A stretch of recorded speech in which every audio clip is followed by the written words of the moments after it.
জীবনে অনেক কিছু হারালাম। তার মধ্যে সবচেয়ে পছন্দের মানুষ ছিলে তুমি। যদিও গল্পটা ছিল অল্প, তবুও তোমাকে মনে রাখবো মৃত্যুর আগ পর্যন্ত।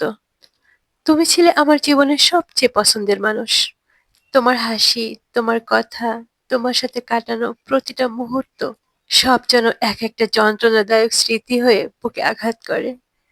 আমাদের গল্পটা খুব বড় ছিল না, তবুও প্রতিটি পৃষ্ঠা আজও আমায় কাঁদায়। আলো আর আঁধারের মাঝে একটা সম্পর্ক, যেখানে তুমি ছিলে আলো আর আমি ছিলাম ছায়া।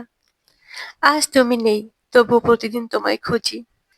হাজারো ব্যস্ততার মাঝে মনে পড়ে যায় তোমার ছোটখাটো কথা।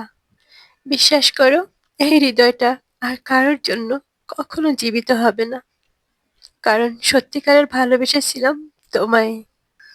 তোমার জায়গাটা আর কেউ নিতে পারবে না। আজও তোমায় ভালোবাসি, তোমাকে মনে রাখবো মৃত্যুর আগ পর্যন্ত।